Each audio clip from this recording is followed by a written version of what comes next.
To another video और आपका आज वीडियो में। सो आज वीडियो हम देखने जा रहे हैं, उसका टाइटल है road to Kedarnath the 12 Jyotirlingas ride episode 1। तो चलिए देख लेते हैं ये वीडियो, लेकिन से पहले इस वीडियो चैनल का ओरिजिनल लिंक आपको हमारी वीडियो के डिस्क्रिप्शन मिल जाएगा। सब्सक्राइब के लाइक शेयर को फॉलो इनके चैनल को, उसके लिए मैं व्लॉग चैनल लेके उसका लिंक भी हमारी वीडियो के डिस्क्रिप्शन मिल जाएगा। सब्सक्राइब के लाइक शेयर को फॉलो करें। चलिए देख लेते हैं ये वीडियो।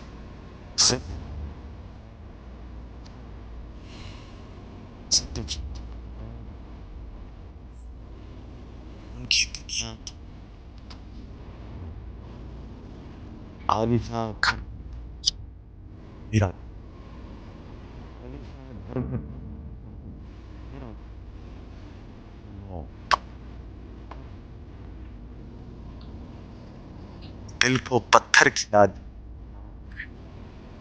दिल को उसका दावा जान।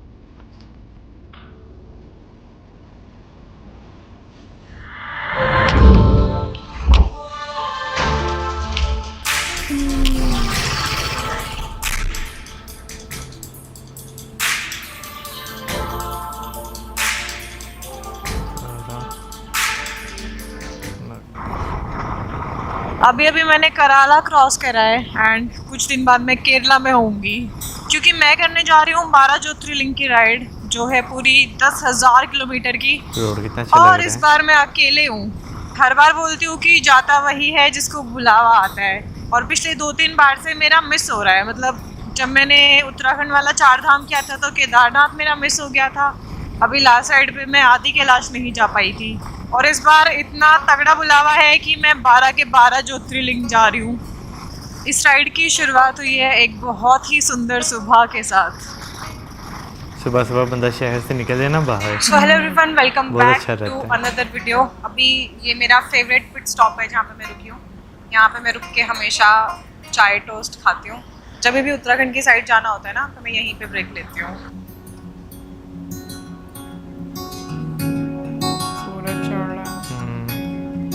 सूर्य उदय हो रहा है।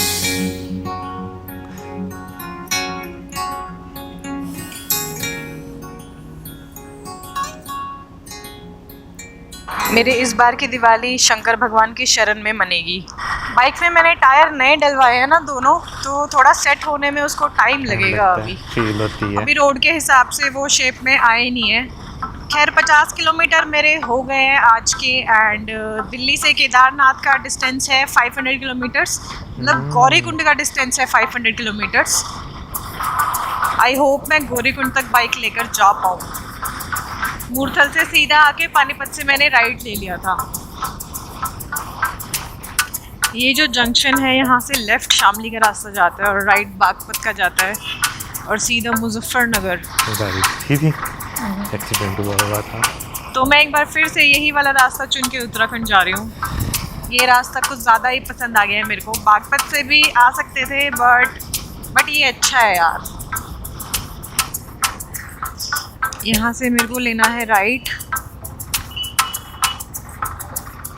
मुजफ्फरनगर के लिए। ये सीधा रास्ता जाता है सहारनपुर, और ये वाला रास्ता निकल जाएगा रुड़की होते हुए हरिद्वार एंड देन ऋषिकेश, और फिर वहाँ से आगे। अगर आपको यमुनोत्री धाम जाना है तो आप सहारनपुर वाले रास्ते से जाओगे। मेरे आज के 150 किलोमीटर्स कंप्लीट हो गए हैं, और सुबह के 8:30 बज रहे हैं। धूप अपना फुल पीक पे है, लेकिन हल्की हल्की ठंड लग रही है। तो इस बार ठंड जल्दी आ गई है। एंड एग्जैक्ट 1 महीने पहले की बात करूँ तो सुबह 8 बजे, इवन 7:30 बजे से ही गर्मी लगनी शुरू हो जाती थी। बट अभी मौसम ठंडा है। एक तो पूरे खेत है ना आसपास। हाँ जी, तो इसका साफ सीधा मतलब ये है कि गर्मी परेशान नहीं करेगी। गर्मियों में क्या होता है कि पहाड़ों के शुरू होने का वेट रहता है कि यार कब पहाड़ शुरू होंगे, कब ठंडा ठंडा लगना फील होगा। बट अभी मस्त है, चिल सीन है। कितने अच्छे वो लग रहे हैं ना गन्ने के खेत से। ओह हाँ, चारों धाम, उत्तराखंड के चारों धामों का माइलस्टोन दिख गया मुझे। बाय द वे मैं उत्तराखंड में एंटर करने वाली हूँ। रुड़की आने वाला है गाइस। यार रुड़की पाकिस्तान में भी है ना? वेलकम टू हरिद्वार रुड़की है। सिटी। अच्छा, तो नाम मिलता सुना है। उधर गुजरांवाला से आ गया गुड़ की। देवभूमि उत्तराखंड में आपका स्वागत है। Thank you so much. और मैं 2025 में 5वीं बार उत्तराखंड आ रही हूँ। अभी गंगा जी में पानी तो बहुत ही कम है, बहुत कम लेवल है पानी का। ऑलमोस्ट सारे घाट सूखे हुए हैं।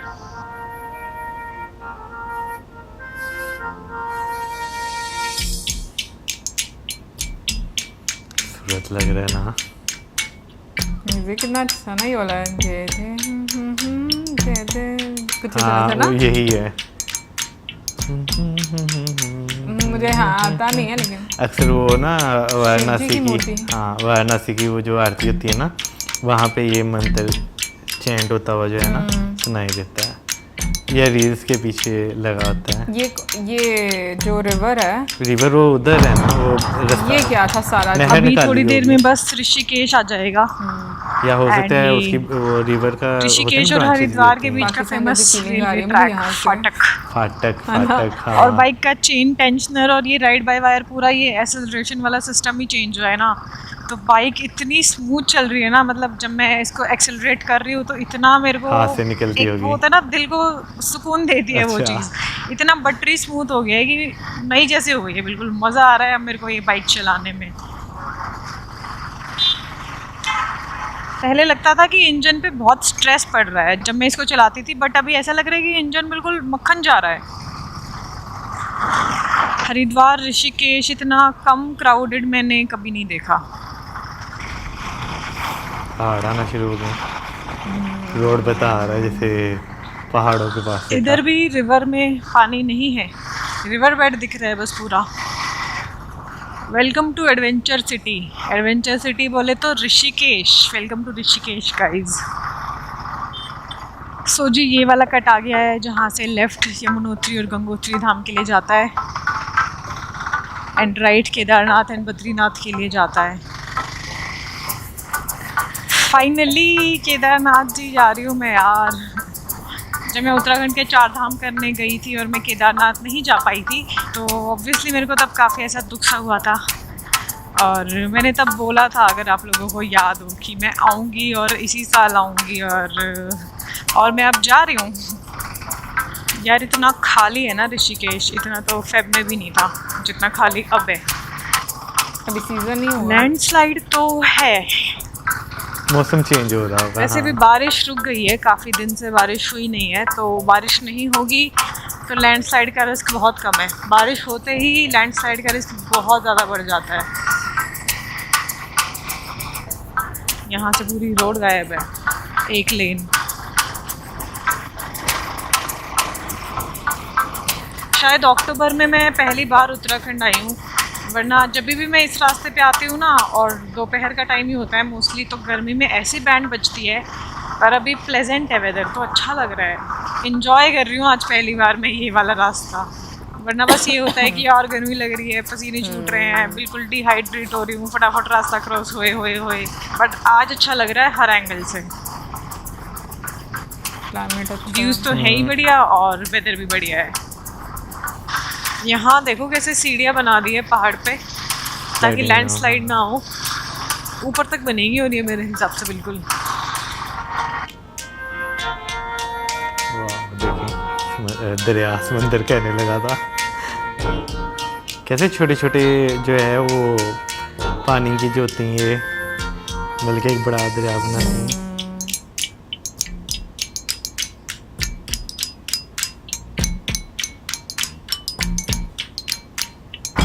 जयदेव ना। Actually, we've been actually we have got like you are the same person. Actually, I've seen on a lot of videos like all guys like हम सब जानते हैं आपको like Okay. आपकी बहुत जगह वीडियोस देखी है. Thank you. And we thought like आप वही my brother Ajay told me that कि यार मैम वही लग रहे हैं. I've seen your आपके वहाँ पे. हाँ। And हमने देखा इस आप वही लग रहे हैं. So we thought like आपको फॉलो कर रहे थे. मैंने हमने सोचा कि पुराना लग रहा है आपको. But then we thought like आपसे मिलके एक बार कर लेते हैं. Then हमने सोचा एक अच्छी जगह मिलके यस डेफिनेटली। मैं उतर जाती हूँ। हाँ प्लीज। आप किधर जा रहे हो? केदारनाथ है वहाँ पे। अच्छा, मैं भी वहीं जा रही हूँ। गाड़ियों की लंबी लाइन शुरू हो गई है, कुछ तो हुआ है आगे। देखते हैं चल के। हो जाती है ना सैंडविच। काफी देर से खड़े हैं ये लोग, मतलब लोग परेशान होके बाहर भी निकल आए हैं।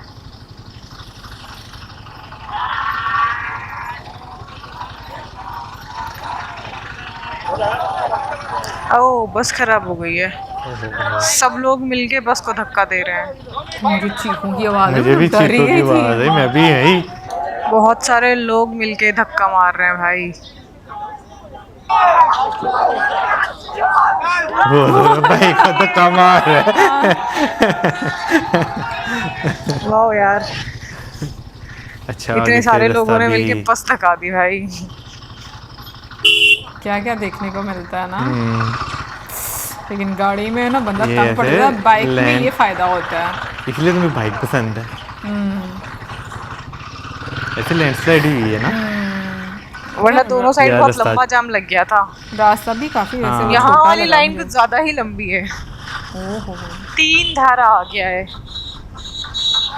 तो बीच में बहुत एक ज़रूरी पॉज, क्योंकि मैंने आपको बताया ही नहीं कि इस राइड का स्पॉन्सर कौन है। इस राइड के स्पॉन्सर हैं हम खुद। तो मुझे आप लोगों का फुल सपोर्ट चाहिए। उसके लिए आपको क्या करना है, बस वीडियो को लाइक करना है अगर आपको वीडियो अच्छी लग रही है, एंड वीडियो को एंड तक देखना ताकि आपको गिव अवे के बारे में पता चल सके, एंड इंस्टाग्राम पे भी फॉलो कर लेना फॉर मोर अपडेट्स। एंड इसी के साथ फिर मैं पहुंच जाती हूँ देवप्रयाग, और ये जो संगम हो रहा है वो हो रहा है भागीरथी एंड अलकनंदा रिवर का। लेफ्ट वाली भागीरथी है, राइट वाली अलकनंदा है। अभी पानी बिल्कुल क्रिस्टल क्लियर है, लेकिन जब आप बारिश के सीज़न में आओगे तो पानी थोड़ा मडमैला होगा, और अगर आप बारिश से भी पहले वाले सीज़न में आओगे मतलब मई जून में, तो पानी क्लियर होगा प्लस फ्लो तेज होगा। और अभी फ्लो कम है, इसका मतलब ये है कि हिमालयाज पे बर्फ़ गिर रही है, ग्लेशियर जम रहा है, तो पानी पिघल के आ नहीं रहा है। बट अभी भी काफ़ी सही लग रहा है। और ये मैंने एक जगह थोड़ी ढूंढी है रोड के इस तरफ आके, यहाँ पे मस्त छाव है, आप बैठ के मस्त चिल कर सकते हो, बढ़िया पीसफुल माहौल है। 3:30 बज गए हैं और अभी मैं कीर्ति नगर पहुँची हूँ। सोनप्रयाग तक पहुँचते पहुँचते मुझे 7 बज जाएंगे, और अगर गौरीकुंड तक जा पाई तो थोड़ा टाइम और फिर आगे तक लगेगा। लो श्रीनगर भी आ गया, नगर निगम श्रीनगर गढ़वाल। और आप लोग हर राइड पे पूछते हो कि एक्सपेंस कितना लगा, खर्चा कितना हुआ। तो इस बार मैंने सोचा है कि ये 12 एपिसोड्स के बाद हर ज्योतिर्लिंग का एक एपिसोड आएगा, एंड उसके बाद मैं पूरा एक अलग से एपिसोड बनाऊंगी पूरा एक्सपेंसेस बताते हुए कि कितना पेट्रोल लगा, कितना खाने में लगा, कितना स्टेज में लगा, कितने दिन लगे। एक एक चीज़ मैं अच्छे से एक्सप्लेन करूँगी एंड में, ठीक है। इस बार मैं लिख रही हूँ एक एक चीज़। ये है धारी देवी टेम्पल, जो श्रीनगर और रुद्रप्रयाग के बीच में पड़ता है। इसको 4 धाम और पूरे उत्तराखंड का प्रोटेक्टर माना जाता है। अच्छा, जैसे जैसे आगे जाते जा रही ना, सीनिक व्यू होते जा रहे हैं। टेम्पल है ना ये भी पानी के अंदर। टेम्पल है ये? हाँ, मुझे तो टेम्पल ही लग रहा है यार। कितना अच्छा दृश्य है। ये ब्रिज तो है, लेकिन ये ब्रिज जा कहाँ रहा है? बन रहा है अभी। या तो अभी उस पहाड़ में टनल बनेगी या उस पहाड़ पे कोई रास्ता बनेगा। रुद्रप्रयाग से आगे रास्ते तंग हो जाते हैं, पर दिल खुल जाता है। थकान महसूस होती है, लेकिन हर धड़कन एक नया संकल्प लेती है। रोड तो काफ़ी ख़राब हो गई है यहाँ की। बाइक के शॉप्स देखे कितने अच्छे हैं।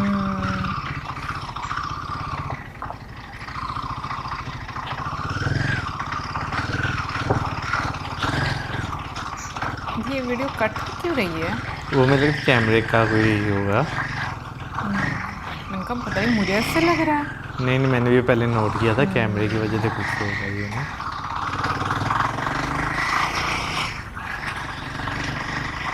ये अभी हमने रुद्रप्रयाग क्रॉस करा। यहाँ पे भागीरथी और मंदाकिनी आपस में मिलते हैं। ये सामने जो टनल दिख रही है, ओके, ये सीधा उधर निकाल देगी हमको बद्रीनाथ वाले रास्ते पे। लास्ट ईयर जब इस रास्ते पे आई थी तो वो बन ही रही थी, मतलब खुली भी नहीं थी। अब एंट्रेंस उसकी ओपन हो गई है, बाकी मिडवे में बन रही होगी शायद। अगस्त मुनि 13 फाटा 53 फाटा तक गई हूँ मैं। फाटा तक नहीं, फाटा से आगे त्रियोगी नारायण मंदिर तक मैं गई हूँ। त्रियोगी नारायण मंदिर में फेब में भाई की शादी थी, अब उससे आगे गौरीकुंड जाऊंगी और वहाँ से केदारनाथ धाम। कितने टाइम से मैं जाने का ट्राई कर रही थी, अब फाइनली सब पॉसिबल हो गया। वो बोलते हैं ना, हर चीज़ का वक्त आता है, अपने वक्त पे ही चीज़ होती है। उससे पहले आप कितना भी उसको कर लो नहीं होगी चीज़, अपने वक्त पे ही होगी जब होनी होगी। अभी हम केदारनाथ वाले रास्ते पे चढ़ चुके हैं। यही रास्ता चोपता भी यहीं से कटता है बीच में। कितनी बार मैं इस रास्ते पे आई हूँ, कितनी बार। आज फाइनली केदारनाथ जा रही हूँ। जब भी आती थी ना, हर बार यही सोचती थी कि नहीं, केदारनाथ तो जाना है, जाना है, जाना है। पानी देखो क्या क्लीन पानी है, कम है बट बिल्कुल क्लीन है भाई। एक बांसवाड़ा नाम की जगह आ गई है। बांसवाड़ा मेरा पीछा नहीं छोड़ रहा है, मैं भी नहीं छोड़ूंगी बांसवाड़ा का पीछा।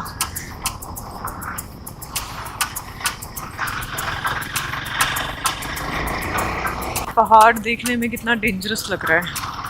पूरी लैंडस्लाइड हुई है यहाँ पे, पूरी। मैं कहने लगा था पथरीला पहाड़ है, मतलब क्लीन कर दिया अभी तो, बट फील हो रहा होगा। खतरनाक सीन होता होगा जब लैंडस्लाइड वाला माहौल होता होगा। 5:45 हो गए हैं, अंधेरा हो गया है, ऑलमोस्ट होने ही वाला है। सनसेट हो गया है, काले काले बादल दिख रहे हैं यार। बारिश ना हो बस अब, क्योंकि ठंड लगनी ऑलरेडी शुरू हो गई है, तो और ठंड बढ़ जाएगी। और फिर बारिश में ना, जब ट्रैक करूँगी, चढ़ाई चढ़ूँगी केदारनाथ की, तो दिक्कत होती है यार। एक तो ऑलरेडी इतनी लंबी यात्रा है, ऊपर से फिर बारिश भी हो जाएगी तो कठिनाइयाँ बढ़ जाएंगी। कुंड आ गया है, कुंड नाम की जगह है, तो ये सीधा इधर जाता है चोपता की तरफ, और यहाँ पे हम जाएंगे केदारनाथ के लिए। दूसरी बार मैं इस रास्ते पे आ गई हूँ और इस बार एंड तक जाना है। कहीं ना कहीं पर इंसान अपने आप को मोटिवेट भी करता है। इसमें पूरा स्लश हो रखा है ना, ऐसी रोड पे स्लिपरी भी हो जाती है ना। क्या हो जाती है? हाइड्रो पावर प्लांट हो सकती है। ये पानी देखना, ऐसा लग रहा है किसी ने क्लोरीन डाला है अलग से। स्विमिंग पूल जैसा पानी है, इतना साफ वो है। बना हुआ ना, डैम बना हुआ है हाइड्रो। फाटा मैंने क्रॉस कर लिया है। सोनप्रयाग 13 किलोमीटर रह गया है, एंड गौरीकुंड 19। केदारनाथ आफ्टर चढ़ाई यात्रा के बाद 35 किलोमीटर दूर है बस यहाँ से। एक ही दिन में पहुंच जाएंगे। So close, Swati, you are so close। तो सुबह से तो निकली 6 बजे ही बिल्कुल डार्क पिच अंधेरा हो गया था। लास्ट के 10 किलोमीटर बचे हैं और 33 मिनट्स दिखा रहा है। मतलब रास्ता बहुत ही या तो नैरो है या फिर बहुत ही ज़्यादा ख़राब है, क्योंकि मैप के हिसाब से मैं 3 मिनट में 1 किलोमीटर कवर करने वाली हूँ, मतलब अराउंड 20 की स्पीड से। तो ये जगह है रामपुर, और यहाँ पे पूरा रास्ता ये वन वे है, तो पहले उधर का पूरा ट्रैफिक निकल रहा है, फिर हम निकलेंगे। इनकी बाइक शायद ख़राब हो गई रास्ते में। खराब है रास्ता, काफ़ी नैरो है। खराब एक अलग है, उसमें एक साइड का रास्ता तो है ही नहीं। वो देखा ना, लैंडस्लाइड शायद हुई है इधर। एक ही साइड के ट्रैफिक के लिए रास्ता है यहाँ पे।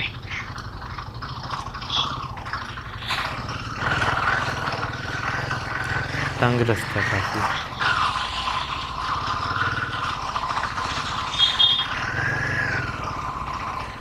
लास्ट लोकेशन अब बची है गौरीकुंड। आप देखते हैं कि कहाँ तक मैं जा पाती हूँ। जहाँ तक लास्ट पॉसिबल होगा वहीं पे जाके अपना स्टे ले लेंगे और फिर करेंगे कल चढ़ाई शुरू। बट आपको वो इसी व्लॉग में देखने को मिलेगा। मल्टी लेवल पार्किंग है भाई, क्या बात है। बाइक पार्किंग बहुत बढ़िया मिलेगा। सोनप्रयाग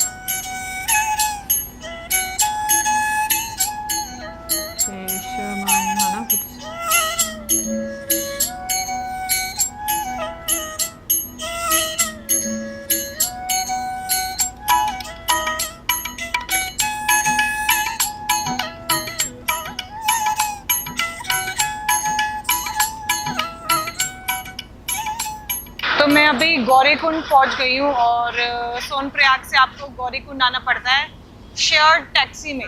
50 रुपीज़ पर पर्सन लगता है। एंड ये अभी गौरीकुंड की पार्किंग है। यहाँ पे सारी टैक्सीज खड़ी हैं और थोड़ी सी गाड़ी और बाइक्स भी खड़ी हैं। लोकल्स की गाड़ियाँ ही यहाँ तक आती है। सोनप्रयाग में आपको आपका रजिस्ट्रेशन दिखाना होता है, वहाँ से आपको शेयर्ड टैक्सी पकड़नी होती है, वो आपको छोड़ देगी गौरीकुंड। एंड फिर गौरीकुंड से फाइनल पैदल यात्रा शुरू होती है। गौरीकुंड तक ही लास्ट मोटरेबल रोड है। और मैंने अपना यूवी प्रोटेक्शन वाले सनग्लासेस लगा लिए हैं। Let's go guys. केले ले लिए मैंने फॉर इंस्टेंट एनर्जी। ये सफ़र शुरू हुआ दिल्ली से, पर मंजिल तो वो थी जहाँ पे आवाज़ ख़त्म हो जाती है, केदारनाथ। हर मोड़ पर एक नई कहानी थी, कभी गंगा की गूंज, कभी पहाड़ों का सन्नाटा, लेकिन अंदर से बस एक ही आवाज़ आती रही कि आ जा, तुझे भोलेनाथ बुला रहे हैं। तो गौरीकुंड वो जगह है जहाँ माँ पार्वती स्नान करती थी, और यही वो जगह है जहाँ पे माँ पार्वती ने स्नान करते टाइम गणेशा को बोला था कि गार्ड करो उनको कि कोई आ ना जाए, और फिर शिव जी ने गुस्से में आके उनका सर काट दिया था, और फिर उनके सर की जगह पे हाथी का सर लगाया। तो ये वो जगह है, और त्रियुगी नारायण में दोनों की शादी हुई थी, शिव और पार्वती की। तो बहुत सारी स्टोरीज हैं शिव भगवान की, यहीं से रिलेटेड सारी।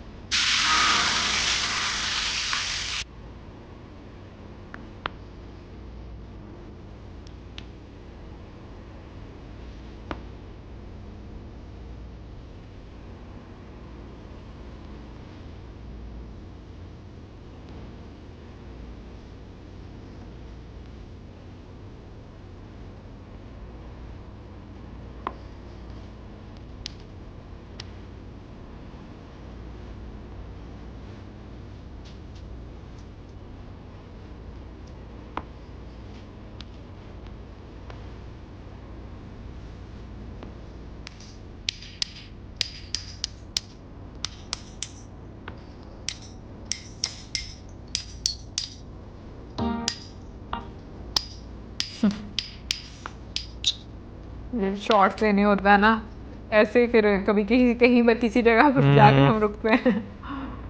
लेकिन जगह बाकी बहुत खूबसूरत लग रहा है। वो बादल है। अच्छा, फिर हाँ यहाँ से बाइक नहीं की जाएगी। हाँ, यहाँ से पैदल उन्होंने बताया तो था कि वो लास्ट पॉइंट है जहाँ तक कहलाती है।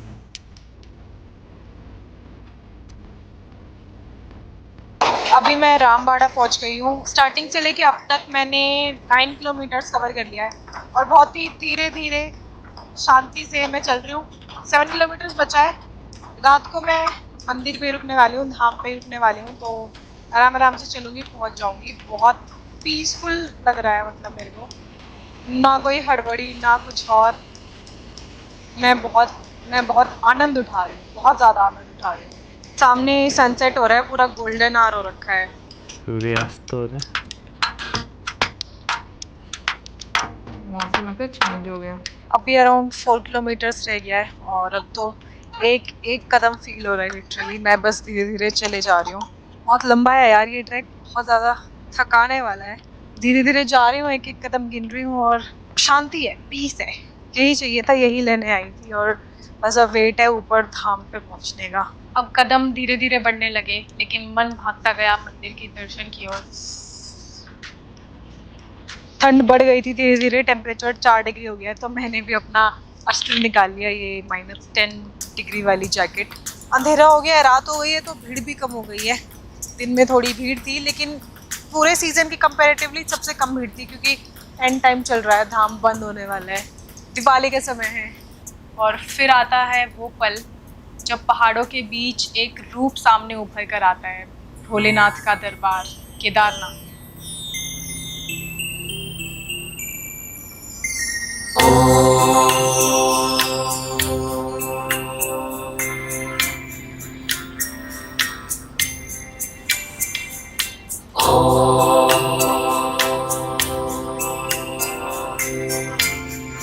जब तुम पहली बार मंदिर के सामने खड़े हो, आंखों से आंसू बहते हैं, लेकिन दिल मुस्कुराता है। वहाँ कुछ मांगने का मन नहीं करता, बस धन्यवाद करने का मन करता है। ये वाकई में सच है, समझ ही नहीं आ रही होती। रात में हवा इतनी पतली थी मानो चीख रही हो, लेकिन मंदिर अडिग खड़ा रहता है, जैसे मानो कुछ शिवा कह रहे हो। जो टिका रहा वही मुझ तक पहुंचा। 5 किलोमीटर जहाँ शब्द रुक जाते हैं और सुकून बोलता है। यहाँ हर आत्मा शांत होती है, चाहे वो किसी रास्ते से आई हो। मुझे लगा कि मैं शिव को ढूंढने आई हूँ, पर मिला तो अपना एक नया रूप, जहाँ अंदर का शोर भी शांत हो गया। एक ऐसा एहसास आया जहाँ सारी शंका खत्म हो गई हो, सारी थकान धुल गई हो, बस तुम हो और महादेव। केदारनाथ सिखाता है कि भक्ति का मतलब सिर्फ पूजा नहीं, भक्ति का मतलब है डटे रहना हर हाल में, हर मौसम में। यहाँ जो आया वो बदल गया, क्योंकि केदारनाथ सिर्फ देखा नहीं जाता, केदारनाथ महसूस किया जाता है। आज़ादी 2013 में जो फ्लड आई थी केदारनाथ में, जो चोराबाड़ी ग्लेशियर है जहाँ से मंदाकिनी रिवर निकलती है, जनरली बादल फटता है। चोराबाड़ी ग्लेशियर की लेक फट गई थी, तो तब बहुत ज़्यादा बुरा डिजास्टर आया था एंड ऑलमोस्ट पूरा यहाँ पे मतलब आपने देखा होगा कि कितना वो हुआ था। तो उस टाइम पे जो ये मेरे पीछे आपको रोक दिख रही है, इसने मंदिर को प्रोटेक्ट करा था। मतलब पूरा जितना भी डरबेस और जितना भी कुछ आ रहा था ऊपर ग्लेशियर से, वो रोक आके मंदिर के जस्ट पीछे रुक गई एंड उसने पानी के फ्लो को 2 पार्ट में ऐसे डिवाइड कर दिया। बड़ी तो चट्टान है। मंदिर सेफ था। बाकी पूरा ट्रैक, पूरी जो यात्रा का मार्ग है एंड गौरी कुंड हो गया और रामबाड़ा हो गया, वो बहुत बुरी तरीके से डिस्ट्रॉय हो गया था उस टाइम पे। तो अभी मेरे दर्शन अच्छे से हो गए हैं, पूरा गर्भगृह में एकदम शांति से बैठ कर आई हूँ मैं। और यार मैं तो ये बोलूँगी, अगर आप यहाँ पे आ रहे हो ना, या आप पहले आ भी चुके हो या अभी नहीं आने और आओगे, तो आप पैदल यात्रा करके आना। मतलब मन के सारे भ्रम वहम सारे दूर हो जाते हैं। इतना हम्बल कर देते हैं ना इंसान को ये चीज़, आपके बेटरमेंट के लिए। मेरा बहुत फ़ायदा होने वाला है इस चीज़ से। बाकी अभी दिवाली का टाइम है, लास्ट टाइम चल रहा है दर्शन का। 2-3 दिन बाद कपाट बंद हो जाएंगे। मतलब प्रेडिक्शन है कि स्नोफॉल 2-3 दिन बाद ही हो जाएगी। और जो पहाड़ों पे आपको स्नोफॉल दिख रही है ना, वो भी अभी रिसेंट ही हुई है, मतलब हफ्ता पहले हुई है एंड बहुत तगड़ी स्नोफॉल हुई थी, घुटनों तक। तो स्वाति जी केदारनाथ क्लोजिंग के टाइम पे आ रखी हैं और आजकल यहाँ सबकी क्लोजिंग की तैयारियां ही चल रही हैं। हम लोग भी पैकिंग वगैरह करने पे लगे हैं और हम लोग भी 23 अक्टूबर 2025 को बाबा के साथ डोली के साथ ऊखीमठ के लिए जाएंगे और पंडित जी भी हैं हमारे साथ, ये भी डोली लेके जाते हैं। तो मतलब बहुत अच्छा माहौल रहता है। तो आप लोग भी कभी क्लोजिंग सेरेमनी पे आओ, बहुत आनंद मिलता है बाबा के जल विग्रह ऐसे लग रहा है रुद्र। और हम लोग यहाँ के लोकल्स हैं और मेरा भी चैनल है सचिन तिवारी के नाम से। जो भी अपडेट्स वगैरह हैं और केदारनाथ में जो भी चीज़ें हैं तो उनके बारे में बताता हूँ मैं और अभिषेक।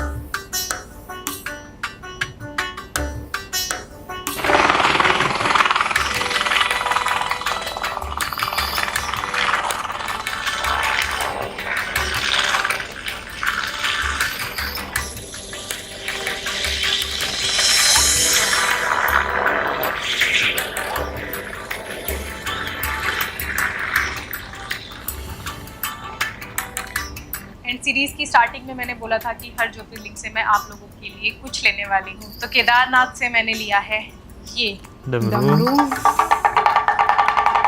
तो आप कमेंट्स में अपनी स्टोरी शेयर कर सकते हो केदारनाथ से रिलेटेड, कुछ भी आपका वहाँ का ट्रैवल, क्या एक आपकी लाइफ में चेंज आया, कुछ भी क्रेजी स्टोरी हो आपके पास। एंड सीरीज खत्म होने के बाद हर धाम से एक चीज़ मैं 12 लोगों को पार्सल करने वाली हूँ। तो मेरे केदार बाबा के दर्शन कंप्लीट हो चुके हैं और इसी के साथ कंप्लीट होता है मेरा फर्स्ट ज्योतिर्लिंग। नेक्स्ट आप लोगों पे आप गेस करके बताना कि मैं नेक्स्ट कौन से ज्योतिर्लिंग पे जाने वाली हूँ। बाकी अभी बहुत कुछ सीखना बाकी है इस जर्नी से। यही था इस व्लॉग के लिए। तब तक के लिए keep watching, keep loving, keep supporting. मैं मिलती हूँ आपसे नेक्स्ट एपिसोड में। सी यू। मैंने जो पहली मरतबा केदारनाथ देखा था तो मुझे बहुत बहुत खूबसूरत लगता है।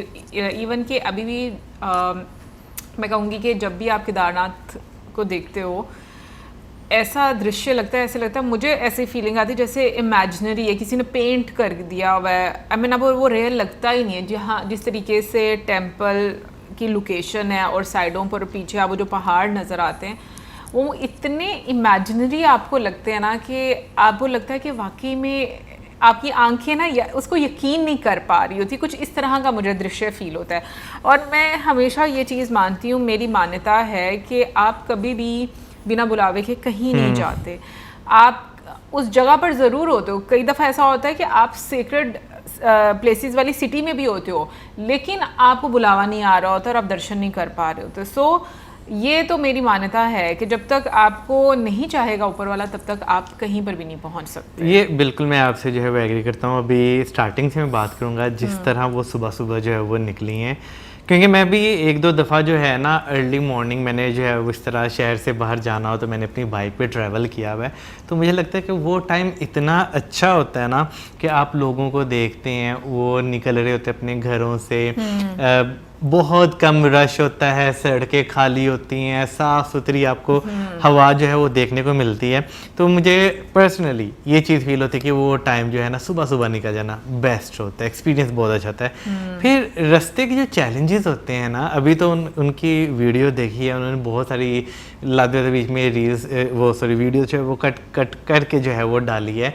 लेकिन 2 जगहें मैंने रास्ते में ऐसी देखी जहाँ पे एक्सीडेंट हुए थे। एक तो वो जो ट्रक उल्टा हुआ था और एक उससे पहले जो है वो गाड़ी जो है वो बहुत बुरी वो भी जो है वो लगी हुई थी।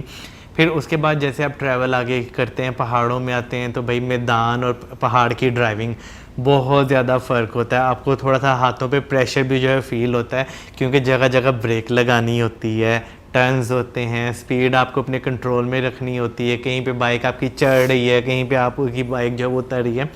तो ये चीज़ बहुत ज़्यादा चैलेंजिंग जो है वो रहती है। फिर आते हैं भाई उनके एंड पॉइंट पर।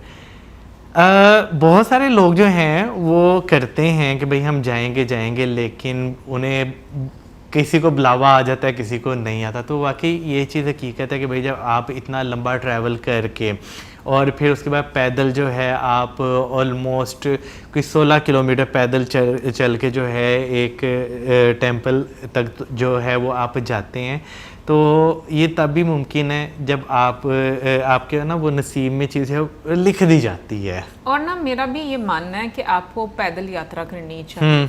जब आप सेक्रेट प्लेस पे जाते हो ना, आपको कोशिश करनी चाहिए। बाकी अगर तबीयत इजाज़त नहीं देती तो फिर बिल्कुल सुविधाएं होती हैं, वो भी आपको लेनी चाहिए। लेकिन मैंने बहुत सारे यंगस्टर्स को भी देखा है कि जो सुविधाएं ले लेते हैं इस वजह से कि भाई पैदल नहीं चलना पड़ेगा। हाँ, मतलब एक उस नीयत से कि हमसे ज़्यादा नहीं चला जाता, which I totally understand. But I think जो मज़ा एक तपस्या करके पाने में है ना, उसका मज़ा ऐसे नहीं है। तो थोड़ी सी तपस्या करनी चाहिए और फिर आपको देखना चाहिए। और ये हकीकत है, जब आपकी पहली निगाह जाती है, जो भी आपका फेथ है उसके अकॉर्डिंग आप किसी भी सीक्रेट प्लेस पर जाते हो, तो आपकी आंखों से आंसू निकलते हैं। और उसके साथ साथ आपका दिमाग एक अलग ही स्टेट पे होता है कि आपको नहीं समझ आ रही थी कि आपने क्या मांगना है।